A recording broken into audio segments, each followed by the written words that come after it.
हर हर महादेव मित्रों, हर हर गंगे।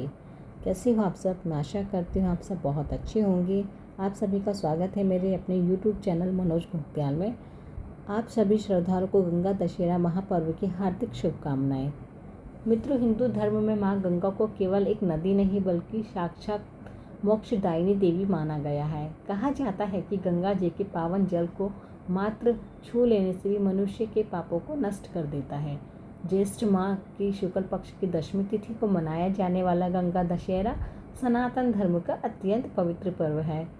मान्यता है कि इस दिन माँ गंगा स्वर्ग लोक से पृथ्वी पर अवतरित हुई थी और इसी दिन गंगा स्नान, दान, जप, तप, पूजा और कथा श्रवण करने से मनुष्य के 10 प्रकार को पाप समाप्त हो जाते हैं।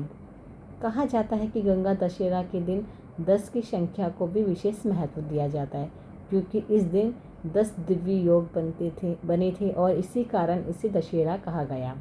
तो आइए आज जानते हैं, इस पवन के अवसर पर सुनते हैं माँ गंगा के धरती पर अवतरण की अद्भुत कथा। प्राचीन समय में अयोध्या नगरी में सूर्य वंश के महाचक्रवर्ती सम्राट महाराज सगर राज्य करते थे। उनकी 2 रानियाँ थी, केशनी और सुमति।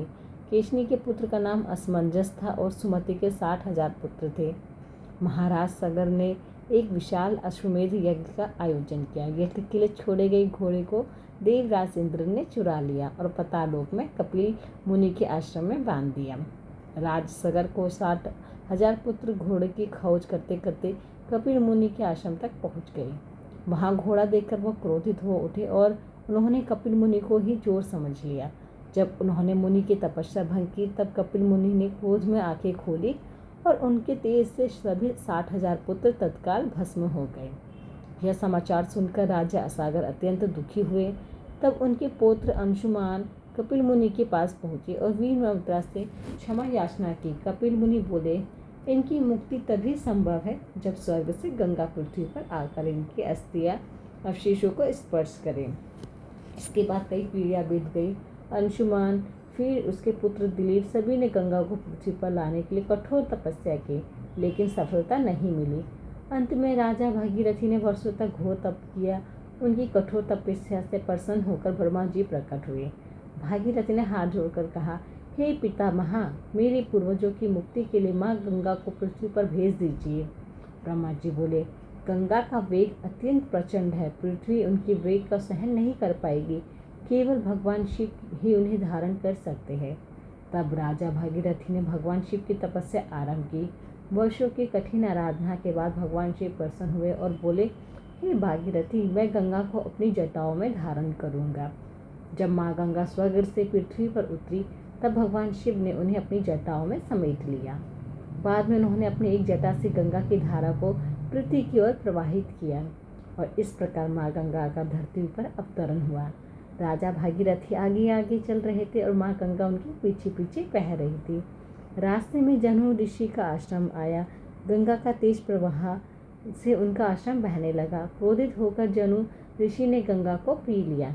तब राजा भागीरथी ने ऋषि से विनती की। प्रसन्न होकर ऋषि ने अपने कान से गंगा को पुनः प्रकट किया। तभी से माँ गंगा को जानवी नाम से भी प्रसिद्ध हुई।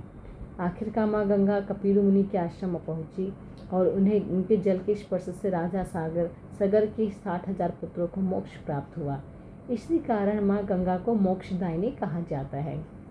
मित्रों, केवल गंगा स्नान करने से ही पाप समाप्त नहीं होते, सच्ची श्रद्धा और विश्वास भी आवश्यक है। कथा के अनुसार एक बार माता पार्वती ने भगवान शिव से पूछा, हे प्रभु, हजारों लोग गंगा स्नान करते, फिर भी उनके दुख दूर क्यों नहीं होते? भगवान शिव बोले, देवी, लोग केवल जल में डुबकी लगाते हैं, श्रद्धा से स्नान नहीं करते। तब भगवान शिव ने एक लीला रची। हुए एक वृद्ध का रूप धारण करके गड्ढे में गिर गए। माता पार्वती बोली, लोगों से सहायता मांगने लगी और बोली, केवल निष्पाप व्यक्ति ही इन्हें बाहर निकाल सकता है। गंगा स्नान करके लौट रहे सभी लोग पीछे हट गए, किसी ने सहायता नहीं की। तभी एक युवक वहां आया। उसने हर हर गंगे जाप करते हुए कहा, मैं अभी गंगा स्नान करके आया हूँ। माँ गंगा पर मुझे पूर्ण विश्वास है, आप मेरे सारे पाप धुल चुके हैं। इतना कहकर उसने वृद्ध रूपी भगवान शिव को बाहर निकाल लिया। तभी भगवान शिव और माता पार्वती अपने वास्तविक स्वरूप में प्रकट हुए और उन्होंने उस युवक को आशीर्वाद दिया। इस कथा से हमें शिक्षा मिलती है कि केवल बाहरी स्नान नहीं बल्कि सच्ची श्रद्धा और विश्वास ही मनुष्य को पवित्र बनाती है। प्रिय भक्तों, गंगा दशहरा के दिन यदि आप गंगा जी में स्नान नहीं कर सकते हो तो घर पर स्नान करें। जल में गंगा जल मिलाकर श्रद्धा से स्नान करें और माँ गंगा का ध्यान करें। माँ गंगा की कृपा से जीवन के सारे दुख दूर हो जाते हैं और आपके घर में सुख शांति और समृद्धि का वास होता है। तो सभी प्रेमी प्रेम से बोले जय गंगा मैया की जय। हर हर गंगे, हर हर महादेव। कहानी आपको अच्छी लगी हो तो प्लीज़ चैनल को आप लाइक एंड सब्सक्राइब कीजिएगा, शेयर कीजिएगा। Thank you for watching. Bye.